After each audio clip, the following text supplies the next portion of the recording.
Olá, sejam todos bem-vindos a mais um podcast Serenamente, quando arrancar fios de cabelo é uma forma de alívio. Venha conhecer conosco essa jornada da tricotilomania. E aí, conta pra gente, Lu, quem é a nossa convidada de hoje? Nossa convidada é uma pessoa muito especial para mim, é a Silvia Fernanda, que convive com a tricotilomania há 32 anos. E mais do que falar sobre um transtorno, essa entrevista fala sobre uma jornada que é muito profunda. E ela diz sobre autoobservação, presença e, sobretudo, busca sobre qualidade de vida. A Silvia construiu um caminho que passa por mindfulness, meditação, espiritualidade, psicanálise e uma escolha corajosa, que foi transformar a si mesma no seu maior projeto. Bem-vinda, Silvia. Obrigada, meninas. Um prazer, muito bom estar aqui com vocês, contar a minha história e trazer essas informações. Estou aí para todo mundo. Perfeito. E esse nomezão aí grande demais, que a gente tem até que falar, ainda mais eu, né, da falinha ali mais arrastada, tem que falar devagar, porque senão embola tudo, né? Para o nosso público, explica para eles, né, o que é a tricotilomania, primeiramente, para eles entenderem do que vamos falar. A minha história com a tricotilomania começou explicando para os médicos lá em 1993 o que era a tricotilomania, né? Porque quando eu falava para os médicos que eu arrancava cabelo com 13 anos de idade, e os médicos falavam, mas por que você faz isso? Então, a minha busca para entender, inclusive o nome, todo esse processo, vem de muito tempo. A tricotilomania é uma síndrome, na verdade é um sintoma de crises ansiosas, vou resumir assim bem por cima, né? É um sintoma de estresse alto, às vezes de processo de depressão. A tricotilomania, ela é o ato impulsivo e compulsivo de arrancar cabelo. Não só cabelo, como os pelos do corpo também, né? Então, existem pessoas que arrancam sobrancelha, cílios, existem pessoas que arrancam pelos do corpo inteiro. Como é que foi a tua? Eu tinha 6 anos de idade quando eu comecei a arrancar cabelo. E eu me lembro do dia que eu comecei a arrancar cabelo, porque eu estava assistindo um filme e isso me marcou muito. Eu estava muito ansiosa para assistir aquele filme. E eu me lembro de ter começado a arrancar o cabelo. Então, foi naquela de passar a mão e de ficar buscando, eu acabei achando ligou algum gatilho de prazer ali naquele momento. E dali deu início a esse processo. Eu comecei com os cílios e com a sobrancelha. Então, na minha parte de criança, dos 6, 7 anos, eu não tinha cílios e sobrancelhas. Depois, com uns 7, 8 anos, eu passei pro cabelo. E aí eu fiquei no cabelo. E aí manteve os cílios, sobrancelha, arrancava cabelo. Só o cabelo. Tá. Isso te gerou algum tipo de bullying, ou perguntas inadequadas, ou você mesmo se sente mal? Como é que... Contextualiza pra gente, Sil. Na escola tinha muitos apelidos, né? Mas eu acho que, de alguma maneira, eu sempre lidei muito bem com isso. Eu andava com as pessoas que sentavam atrás.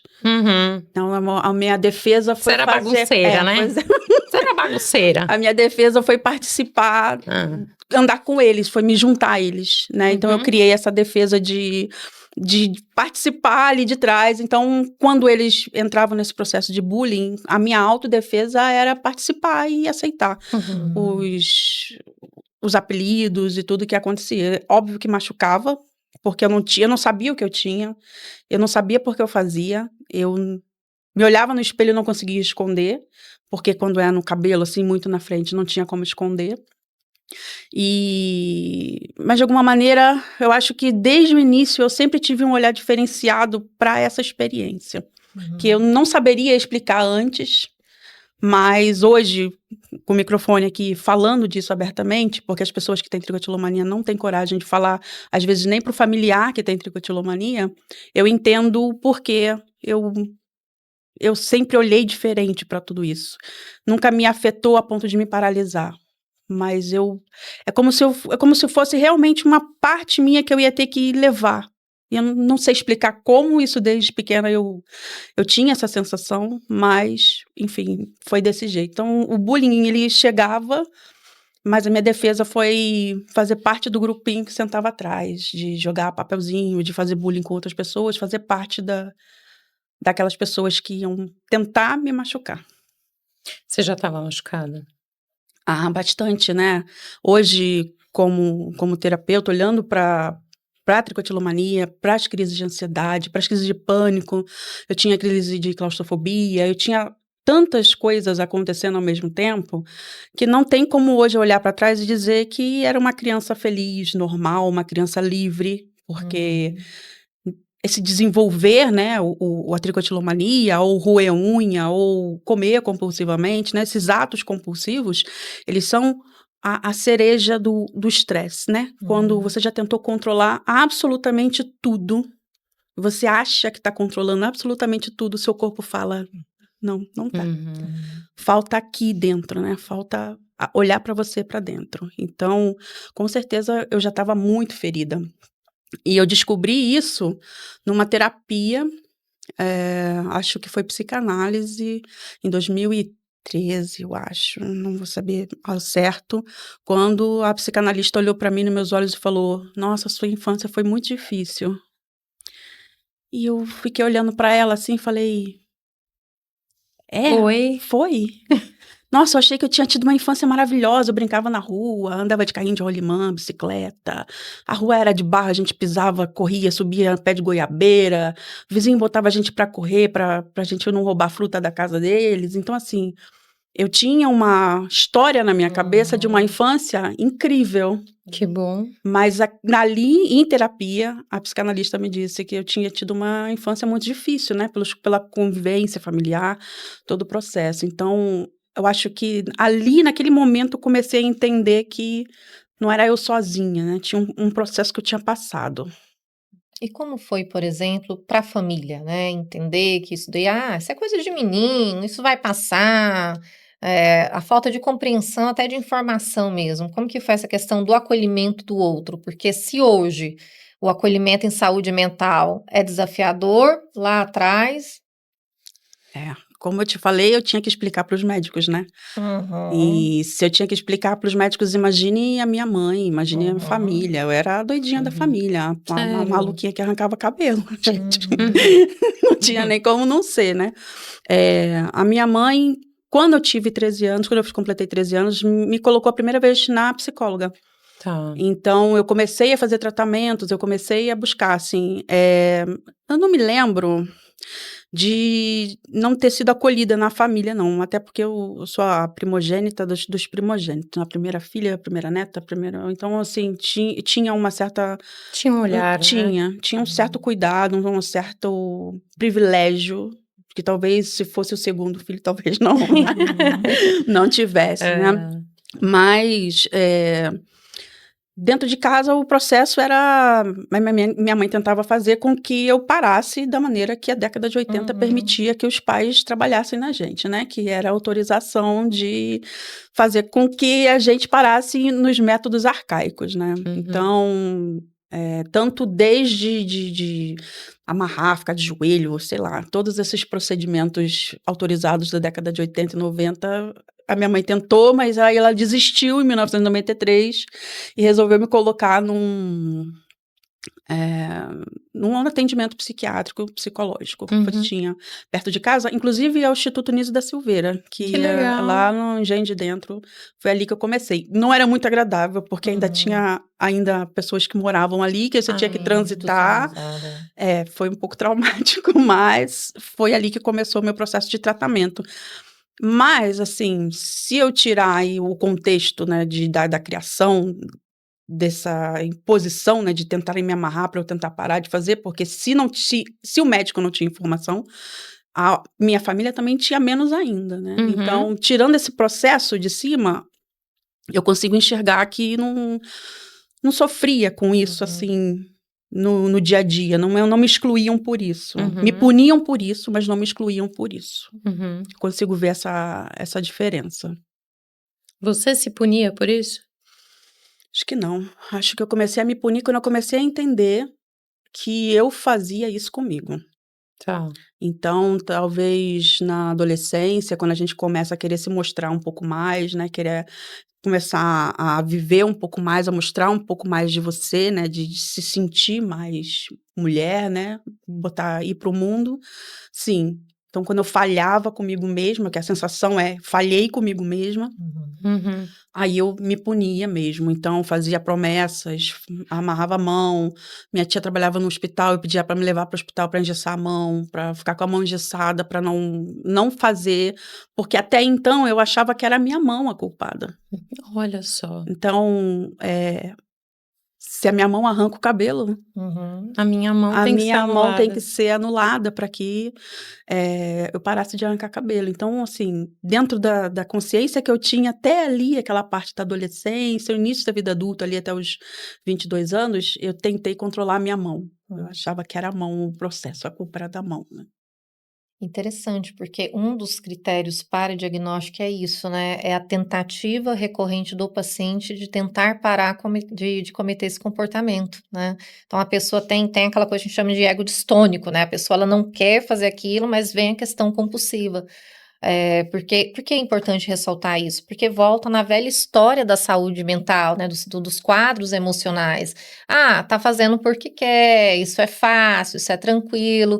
E nós sabemos que não, né? É uma questão ali compulsiva, é uma reação neuroquímica no cérebro mesmo, que o indivíduo tem essa dificuldade, né? Olha o extremo que você traz, né? Olha, vou engessar a minha mão, vou amarrar, né? Isso mostra uma dimensão de um sofrimento muito grande na tentativa de resolver esse problema, né? Mas também uma limitação muito grande de entender o processo. Sim. Porque se eu culpo a mão pelo processo Uhum. de arrancar cabelo, eu não tô nem perto de entender aquilo que eu preciso fazer para me tirar desse lugar. Sim, Eu tô numa uma visão muito curta muito daquilo infantil, né? que realmente é. E geralmente as pessoas que têm tricotilomania, as pessoas que me procuram por conta disso também, elas estão presas nessa visão de que elas estão doentes, como se elas fossem Hum. acometidas por isso.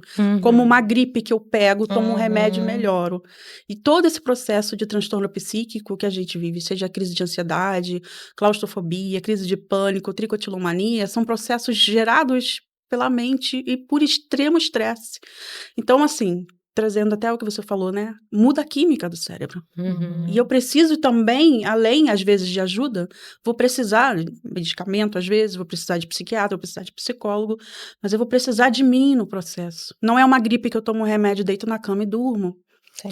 Então, quando a pessoa fica nesse movimento de achar que a crise dela de transtorno psíquico, né? Estamos falando de tricotilomania, desse ápice de estresse mental, emocional, que gera essa compulsão. Se eu acho que eu estou doente disso, que um remédio vai me ajudar, nenhum remédio vai me ajudar. Ele vai funcionar durante um tempo até que uma crise aumente ou um estresse maior aconteça e que eu volte para repetir esses hábitos, né? É Uhum. preciso entender o lugar para começar a ver essa remissão de sintoma, para eu começar a enxergar o processo interno.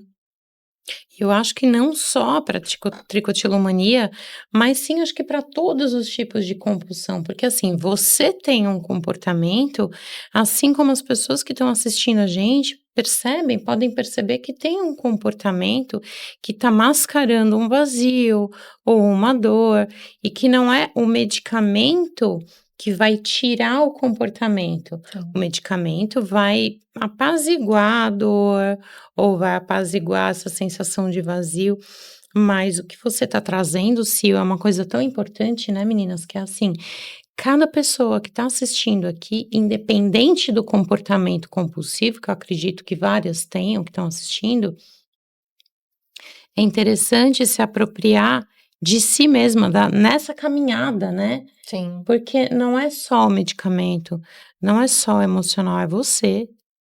É a pessoa que está se assistindo aqui perceber que se ela, né, não começar essa caminhada, essa jornada rumo a si mesma, né, Uhum. ela vai ficar na culpa igual você ficou. Poxa, é minha mão, não, não é minha mão. É alguma coisa que fez com que a minha mão arrancasse o fiozinho de cabelo. É alguma coisa dentro de mim que faz com que eu vá na geladeira, abra a porta e coma sem pensar. né? Que procure uma droga, que procure uma bebida, né?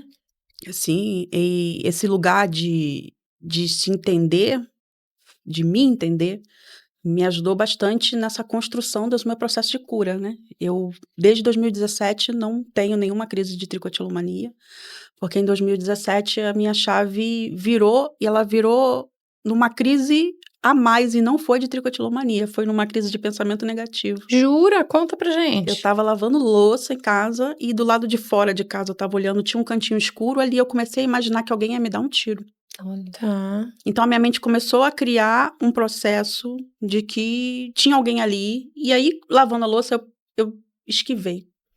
E aí, quando eu esquivei, eu enxerguei, assim, a última gota de água caindo no meu oceano, porque tricotilomania, compulsão alimentar, crise de pânico, claustrofobia, e agora isso.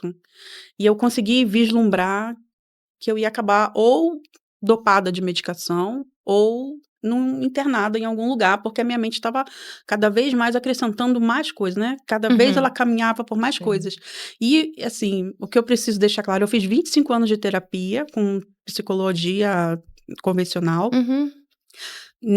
Tomei todo tipo de remédio possível, desde 93, então todo tipo de ansiolítico, todo tipo de antidepressivo, todo tipo de antipsicótico. Inclusive, eu fiz parte de um grupo de pesquisa quando chegou aquelas medicações, olanzapina.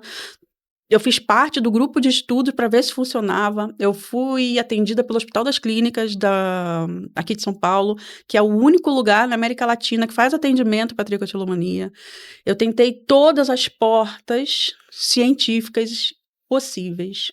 Todo lugar que eu podia ir em busca de achar esse lugar do meu bem-estar, dessa minha qualidade de vida, de tentar amenizar ou tirar isso de mim, eu fui nesses lugares. Eu abri essas portas. Nesse dia, eu entendi, vendo eu desviar, vendo que minha mente estava criando mais possibilidades e que eu ia acabar perdendo para minha mente ainda mais, né? Quando eu vislumbro esse lugar de ou dopada de medicação ou vivendo uma vida, sei lá, falando bem assim, um spa, né? Vamos pensar num lugar bem bom, assim, um spa assim, bem tranquilo para viver, tomando sol lá com a enfermeira. Eu percebi que não estava na mão de ninguém, que eu já tinha dado tudo que eu podia dar para os outros, eu já entreguei, já tinha entregue. E eu entendi naquele momento que era comigo. E naquele dia eu sentei e eu chorei muito, porque era uma tristeza. E, assim, eu conheço pessoas que se curaram no Hospital das Clínicas, eu conheço pessoas que se curaram com TCC, eu conheço pessoas que se curaram com remédio, eu conheço pessoas que se curaram em cada porta que eu bati, mas a minha cura não veio nessas portas. Então, não é sobre a ciência, não é sobre medicina, não é sobre psicologia, é sobre o caminho que cada um precisa se entender para trilhar. E quando eu entendi, então, que aquelas pessoas tinham se curado nessa jornada e eu ainda não, eu comecei a entender que eu tinha um outro caminho para seguir. E foi a partir desse caminho que eu comecei a estudar psicanálise, mindfulness, comecei a entrar nesse processo de busca. E exatamente nesse momento de busca, de entender, a chave da tricotilomania desligou. Nesse dia na pia? Nesse dia na pia. Ela E desligou. aí? E aí, quanto mais eu estudava, comecei a estudar psicanálise, eu fui ficando apaixonada, né? Ficando cada vez querendo mais. E aí eu me formei como psicanalista e cada vez que chegava mais informação, eu entendia mais. Então, eu ia me acolhendo mais. Ao invés de me culpar pelo que eu fiz, eu ia acolhendo. Foi por isso que você não conseguiu. É nesse lugar que você não estava, essa informação que você não tinha. Então, para mim, a jornada foi bem longa. Inclusive, no Hospital das Clínicas, a psicóloga-chefe chegou a me dizer que o meu caso era o mais grave que ela já tinha visto. Porque eu arrancava cabelo da cabeça inteira, não tinha um lugar, um foco, né? Hoje eu tenho cabeça raspada, mas é porque o meu cabelo ficou muito abalado com todos esses anos arrancando. Então, eu deixei crescer durante 2 anos, mas ficou terrível. E aí, eu decidi aceitar, passar, e entendi que a minha autoestima não estava no meu cabelo. E você floriu a sua cabeça. Pois é. Ela floriu, ela virou um jardinzinho. Pois é. Então, assim, eu tenho cabelo. Inclusive, quando eu arrancava cabelo, esse cabelo que eu tenho aqui hoje era o meu favorito. Esse menorzinho. Então, se eu ainda tivesse em crise, esse aqui seria meu maior desafio. Tá, Porque o menorzinho, para mim, era melhor de tirar de alguma maneira. Minha mente associou nesse movimento. tá. E para Fala. uma pessoa que está nessa jornada, né, que se identifica, que orientação você poderia dar? Porque envolve vários aspectos, com essa questão. Por onde começar, por onde buscar ajuda, né, como você trouxe, cada um tem a sua jornada, né. Eu acho que isso é importante de entender qual a sua jornada. Então, Hum, primeiramente, pedir ajuda. uhum, E as pessoas que têm tricotilomania têm muita vergonha de falar que têm tricotilomania, de aceitar que fazem isso com elas mesmas. E como a gente conversou aqui, ninguém faz isso, né? Tem uma alteração química, tem um lugar de estresse, tem um lugar em que a sua mente ela não suporta mais estar vivendo esse processo. Então, pedir ajuda é fundamental. Se você não tentou psicologia, procure ajuda psicológica. O psicólogo vai te encaminhar para o psiquiatra, se for o caso. Você vai ter acesso ao psiquiatra, você vai ter acesso à medicação se você precisar. No meu caso, o meu processo foi me conectar comigo de uma maneira muito profunda, uhum, né? Porque eu não sabia nem quem eu era, na Uhum. verdade. Então eu fui me montando, me entendendo, me permitindo saber quem eu era e trabalhar com mindfulness, trabalhar com esse lugar de presença, né, porque a gente estava falando da mão. Se eu não vejo a minha mão passar na frente do meu rosto para arrancar um fio de cabelo, aonde está a minha presença? Uhum. Aonde está, aonde eu estou? Em que lugar meu emocional, meu estresse, os meus gatilhos me levaram que eu não vejo minha mão passar na frente, né? Seja para cílios, sobrancelhas, seja para cabelo.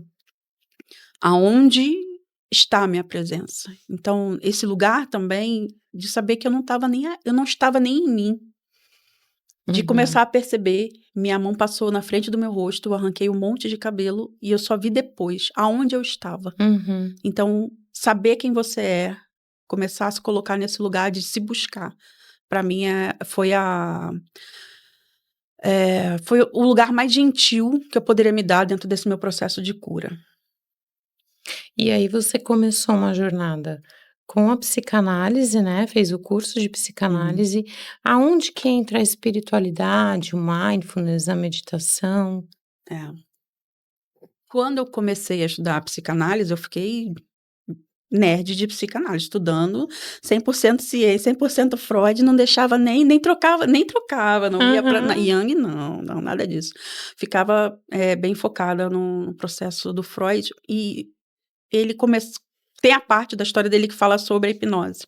Tá. E aí tá, então deixa eu dar uma olhada na parte da hipnose.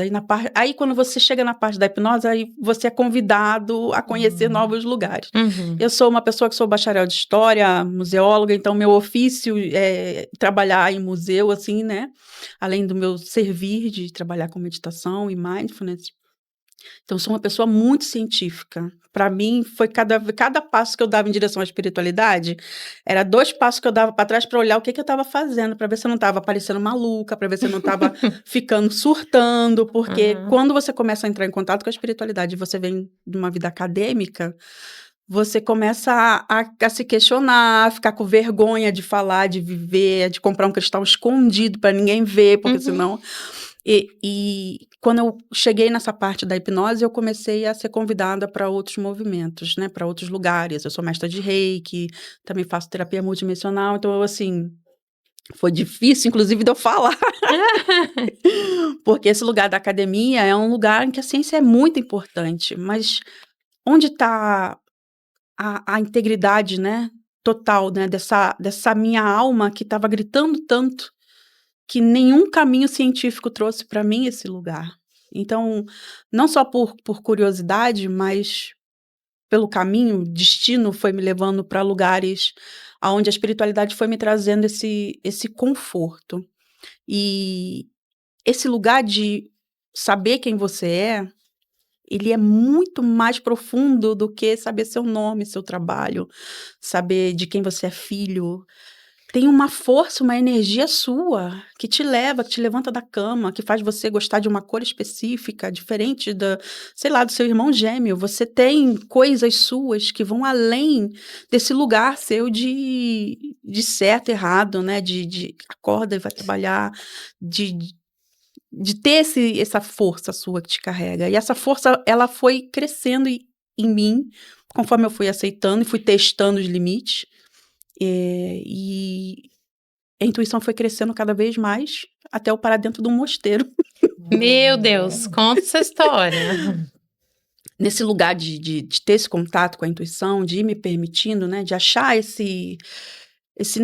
força que tira a gente, que movimenta a gente, né?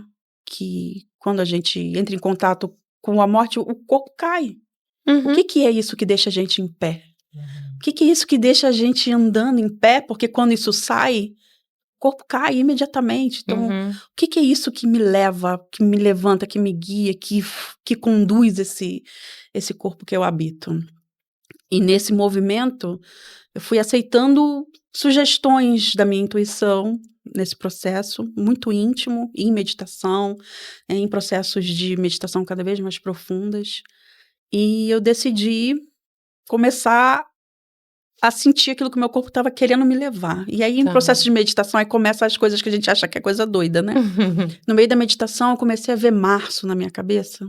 Março. Mês março? Mês março. Ah. E Isso foi quando? isso foi em 2022. Mas você estava em qual mês? Setembro. Eu estava na Holanda.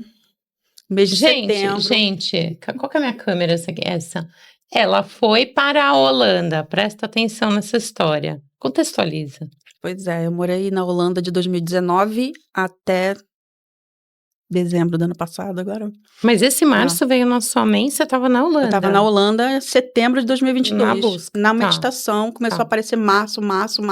Eu piscava o olho, eu lia março na minha testa, assim, sabe, de olho fechado. E aí eu tive que conversar com quem estava comigo para poder falar, olha, eu preciso ir para São Paulo em março. Assim, desse Do jeito. nada, Do assim. absoluto nada, da meditação para a Para conversa. março. Isso. E aí eu lembro que ele falou, olha, a gente não pode em março, a gente pode em julho, senão a gente vai ficar com dívida. E aí eu falei, tá bom. Aí no dia seguinte eu sentei para meditar e um incômodo muito grande porque tinha que ser março. Eu tinha que estar em São Paulo em março. É desse jeito, assim, o incômodo. E eu falava, o meu mentor tá me dizendo que eu tenho que ir, porque parecia que tinha alguém falando comigo, assim, desse lugar. E aí a gente fez a compra das passagens para março, e assim que eu comprei as passagens para março, para estar em São Paulo, em março, dia 3 de março, uma amiga minha no dia seguinte me disse que ia ter um retiro no mosteiro, já que eu estava estudando mindfulness, talvez fazer esse retiro fosse me ajudar no processo. E aí eu já tinha comprado a passagem, me inscrevi no retiro, fiquei 30 dias no mosteiro, no Templo Zulai, que é o maior templo... Em Cotia, né? É, o maior templo da América Latina, de budista. Fiquei 30 dias e depois fiquei 8 meses morando e revezando lá entre o meu apartamento e morar no mosteiro.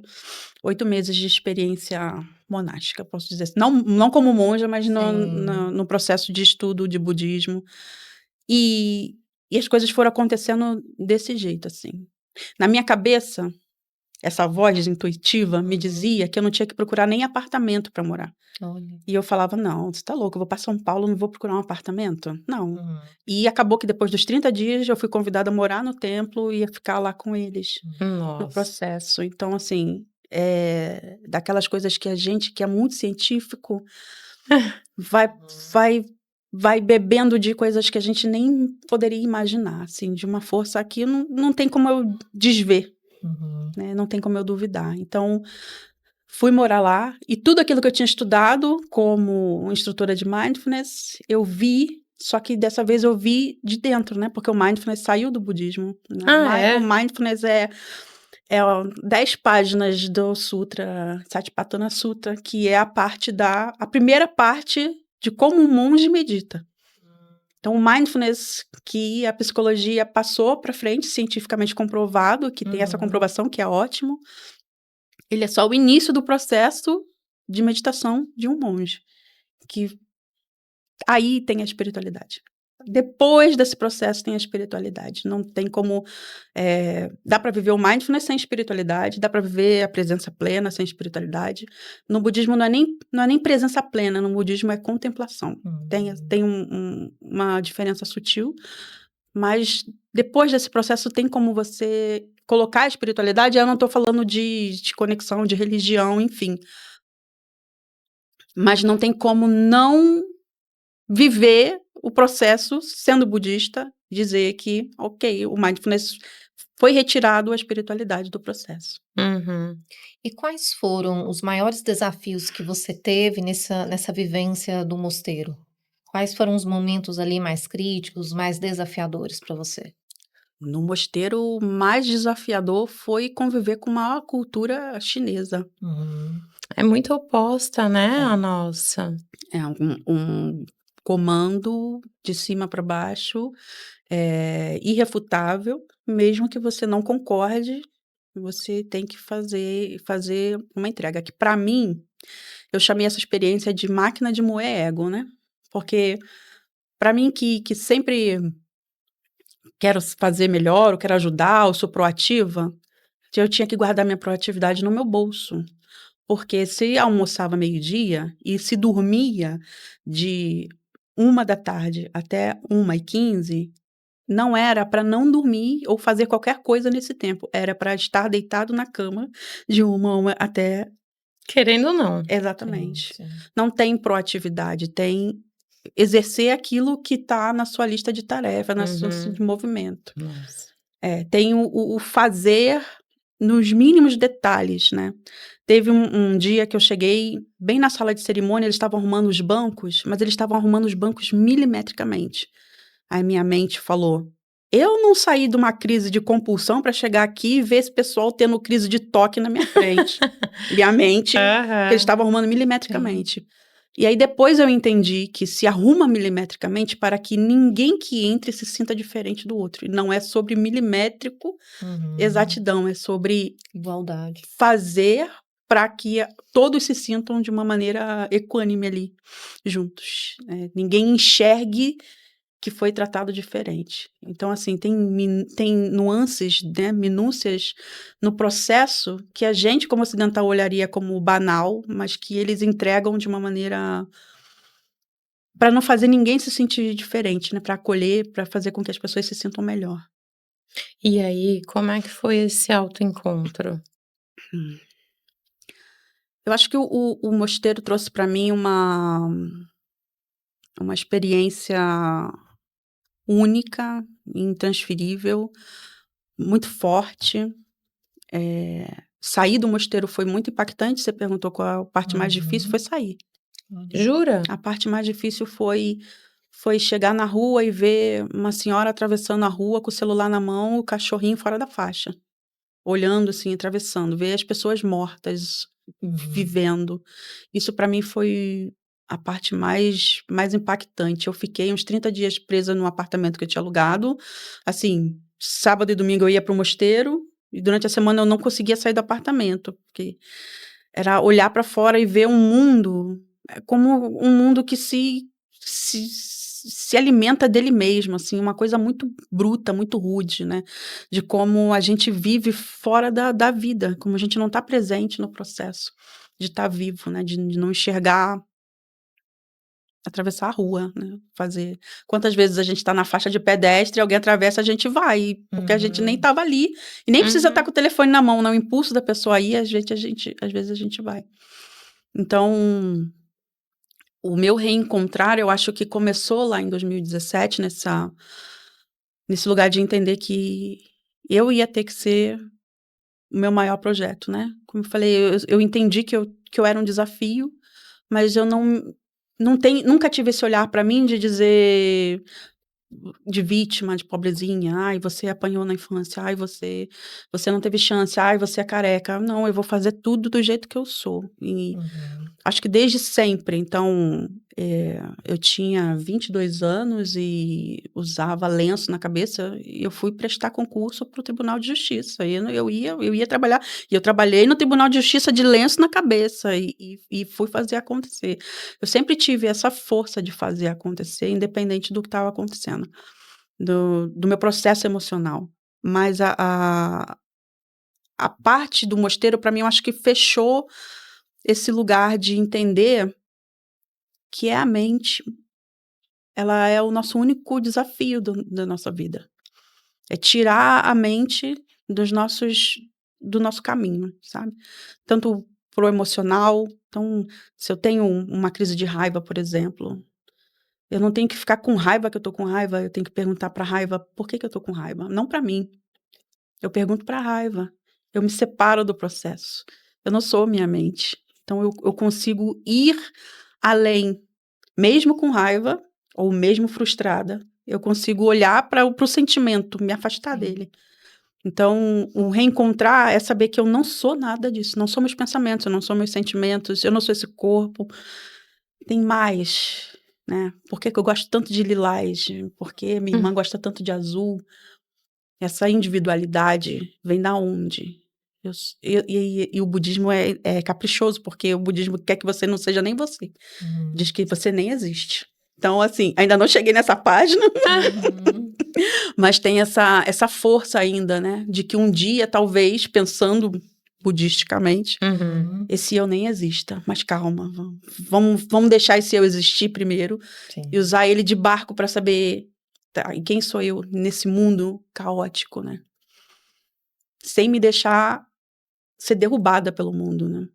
Não ser mais reativa ao mundo, porque a compulsão, ela é uma reação, né? Ela é impulsiva, ela é compulsiva. Então, quando eu estou numa crise compulsiva, eu estou sendo reativa e nem estou percebendo da reatividade que o meu corpo não suporta mais viver. Aonde desliga essa reatividade? Aonde que ela existe? É uma forma de sobrevivência, né, do mundo atual, né, uma forma de fuga e sobrevivência, porque na compulsão tem essa questão intensa, a necessidade do ato compulsivo, né, então existe essa emergência, por exemplo, arrancar o cabelo, a compulsão com a comida, a compulsão com o álcool, e num segundo tempo vem a questão do alívio passageiro, né, só porque aí é o ciclo, né, que a pessoa fica presa como uma areia movediça. Exatamente. Quando o médico me perguntava lá, antigamente, né, como era arrancar cabelo, quando eu encontrava um médico que queria me entender, Uhum. eu explicava para ele que uma pinça na minha mão era igual uma carreira de droga para uma pessoa drogada cheirar. Uhum. Então ele associava isso, então é exatamente isso, assim, arrancar cabelo sempre foi uma coisa muito prazerosa. Comer uma barra de chocolate inteira, nossa, a gente nem vê, quando vê acabou, Uhum. e é uma coisa muito, muito satisfatória, né. E depois vem o processo da culpa por ter falhado, e depois do processo de você entrar em negação, e aí tem aquele processo de remissão que você se promete que não vai fazer nunca mais, que às vezes a gente dá conta, mas e o que que começou, né? Uhum. Então, você entende que qualquer comportamento compulsivo, ele busca o alívio. Sim, sim, eu acho que Hum. o corpo tá tão desesperado por sair das situações de estresse que a gente permanece e que às vezes a gente às vezes sabe que tem que sair, Uhum. mas que não sai, ou às vezes se demora demais para sair e não sai. Eu costumo dizer para as pessoas que, né, que eu atendo é que toda crise compulsiva, ela é o exato momento do gatilho. Uhum. Qual foi o gatilho? Você está de olho no olho. A crise compulsiva, ela acontece no momento em que você está de frente para o seu inimigo real. Aquilo Uhum. que engatilha você para o último estágio. Porque, assim, a gente não percebe que a gente está com uma crise de ansiedade, mas poderia perceber. Porque a perna balança, a mão vai na boca, começa a coçar atrás da orelha, você começa a mexer no cabelo. A crise de ansiedade, ela dá todas as red flags de que você vai chegar na crise. Ela vai chegando aos poucos. E as pessoas preferem dizer, eu sou ansiosa. Uhum. E não tem esse lugar de observar. Então, assim, tem como parar uma crise de ansiedade? Tem. Você perceber seu pé balançando embaixo da mesa, perceber sua mão batendo, perceber você mordendo aqui dentro, na boca. Tem vários sinais de que isso está acontecendo. Como que eu percebo isso? Presença. E hoje você trabalha como terapeuta, ajudando pessoas a entenderem esse estado de presença e manejarem a ansiedade? Como é que é isso? É verdade, o meu canal no YouTube tem 12 anos, é 12 anos que eu divido essa minha jornada. Uhum, Então, atendo como terapeuta também, principalmente para trazer esse lugar, exatamente como você falou, né? Se eu tenho presença, eu posso ver minha mão indo até a cabeça. Pode ser que eu esteja numa crise tão forte que eu não consiga controlar. Pode ser que eu vou ver que a minha mão está indo, mas a minha necessidade por extravasar, que o meu corpo está levando para a compulsão, seja naquele momento impossível de parar. Mas você hoje enxergou sua mão. Ontem você não tinha enxergado. É remissão de sintoma. Então hoje você enxergou a mão. Amanhã, talvez você tenha consciência de entender, dentro de um processo de presença, que você pode abaixar a mão. Porque talvez você não saiba que pode abaixar a mão. Né? Às vezes a gente não sabe. Por exemplo, tenho algumas clientes que eu pergunto sempre na primeira sessão. O que a tricotilomania tirou de você, da sua vida? E às vezes não tirou nada. tá. Às vezes a pessoa casou com um casamentão, trabalha, tem um trabalhão lindo, dos sonhos. Às vezes a tricotilomania não tirou nada. E daí eu tenho que fazer a pergunta mais importante de todas, o que te incomoda é arrancar cabelo ou é ficar careca? Porque tem uma diferença muito grande nesses 2 lugares. Porque se o que te incomoda é ficar careca, você vai continuar arrancando cabelo para sempre.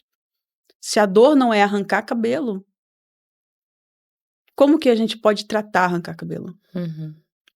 Então, sim, ter esse lugar de que às vezes a pessoa não perde nada. E aí eu tenho que dizer para a pessoa que ela pode arrancar cabelo para sempre. E aí, se a pessoa entende que ela não tem não perdeu nada, por que que ela vai procurar a terapia, então? É uma pergunta que me ocasionou agora, se eu não perdi É nada, legítimo, né? né? Mas você pode arrancar cabelo para sempre, até porque, dentro do Hospital das Clínicas me disseram que só configura toque se te lesar a vida. Se não lesar a sua vida, não configura É toque. isso?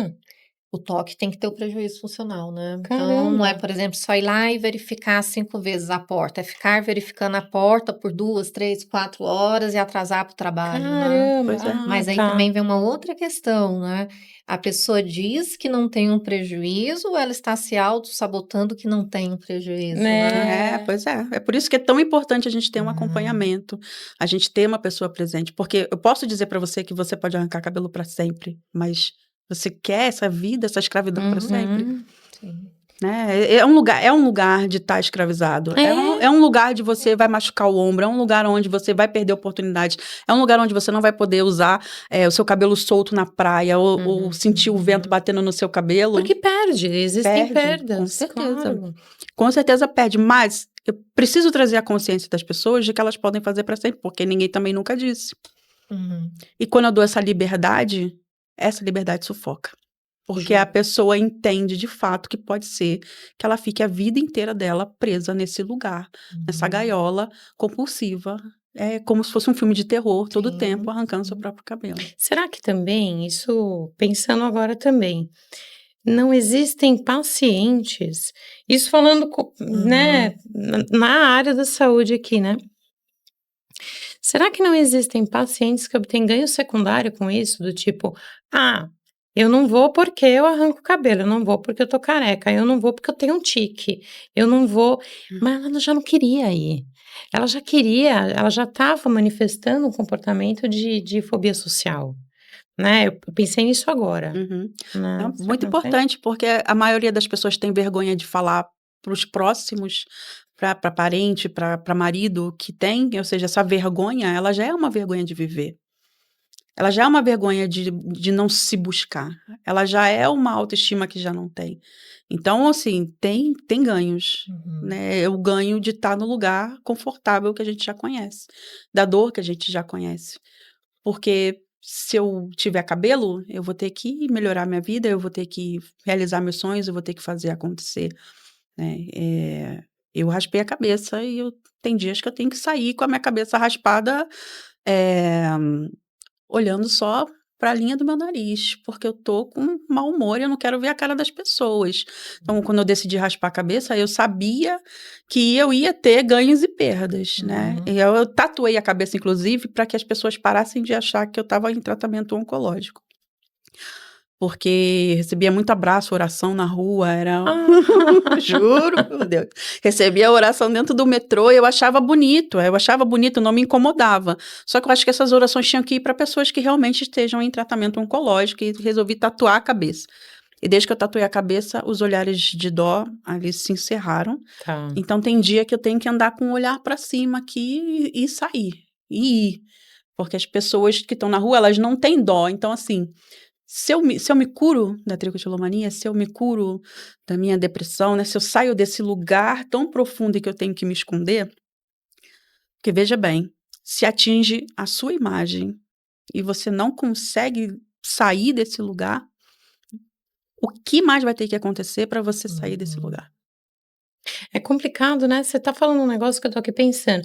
A sociedade exige explicação para o que muitas vezes pode ser uma escolha. Então, você pode escolher raspar a sua cabeça e ser feliz com isso. E ok, ninguém paga suas contas, Sim. né? Mas a sociedade exige uma explicação. Então, se olha para você, você tem uma tatuagem na cabeça.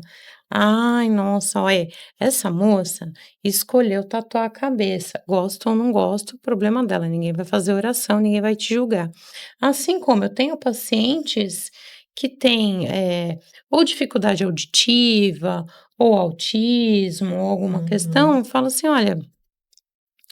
A pessoa me traz, ai, mas os outros me julgam, os outros não me entendem, os outros falam, olha, usa o cordãozinho, usa um brochinho, usa um não sei o quê, porque a sociedade vai ter um outro olhar para você, porque tem uma explicação.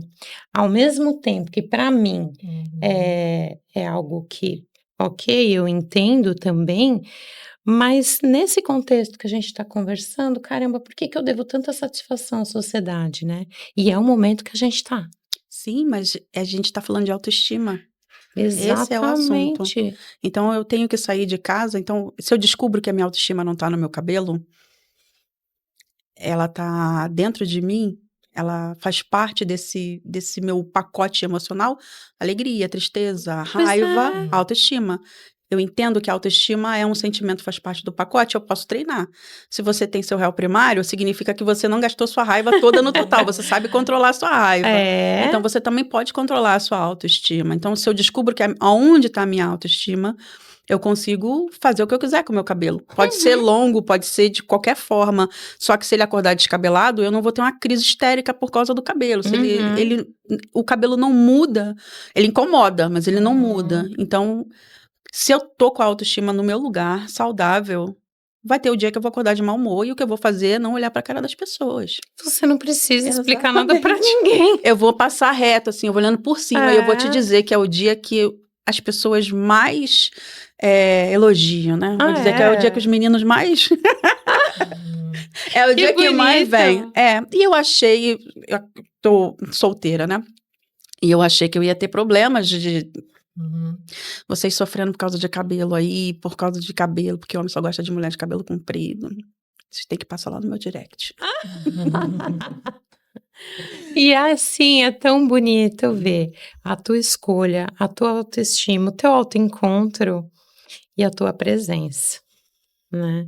Que você se percebeu ali no budismo. E como é que foi, né? Se reintegrar aqui, né? Porque você não tá mais lá e cá no budismo, né?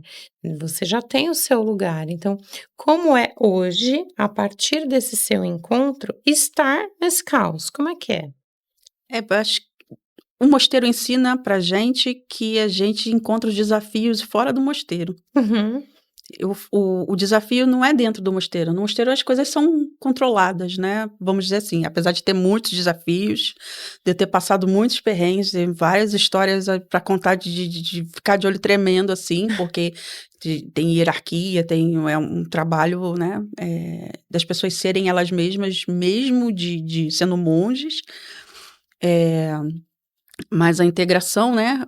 O olhar para si, a iluminação do Buda não aconteceu dentro de um mosteiro, né? Aconteceu na vida. Ele saiu de casa, ele Tá. foi para a floresta, ele foi encontrar as pessoas. Então, a nossa vida acontece fora. A nossa vida não acontece no topo de uma montanha em silêncio. A pessoa quer meditar, quer ter o processo de mindfulness, quer criar essa conexão, mas tem que ser em silêncio.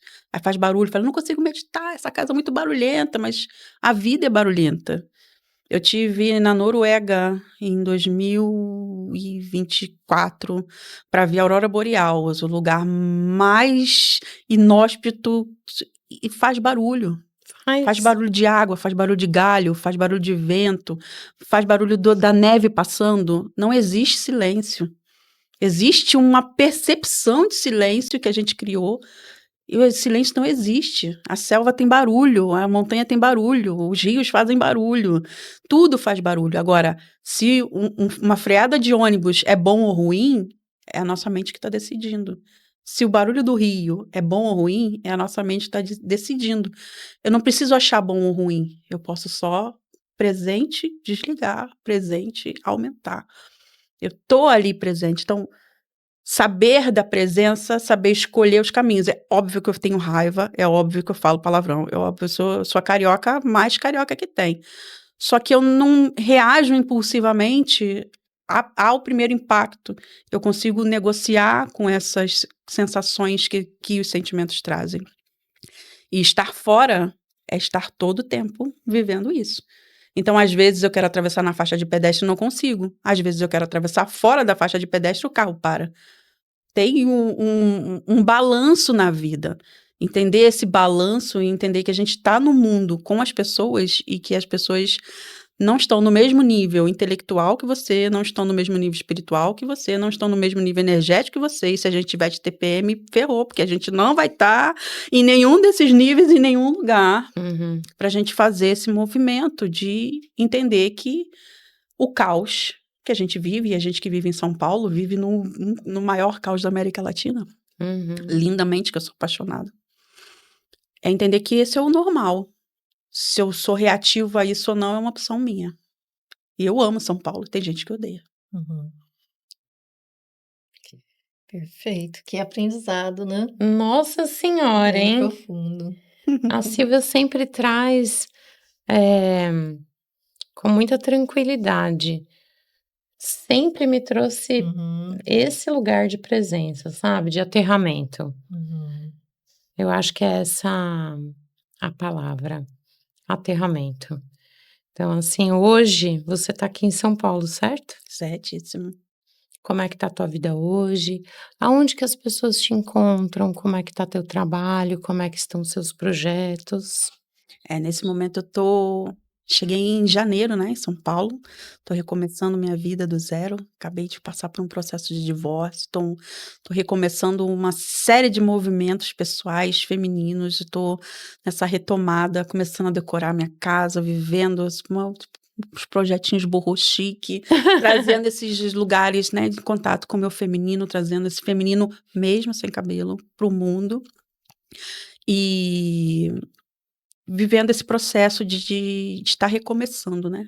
Então, eu estou com propostas de trabalho, estou fazendo atendimentos, inclusive fiz um atendimento ontem à noite de uma cliente minha, que mesmo curada da tricotilomania lá em 2021, continua trazendo as questões dela para vir. E que, inclusive, uma cliente muito especial para mim, porque foi a minha primeira cliente nesse processo, e assim como eu também consegui achar o caminho dela de virar de chave e de tirar a carteira da OAB sem arrancar cabelo. Ela é maravilhosa.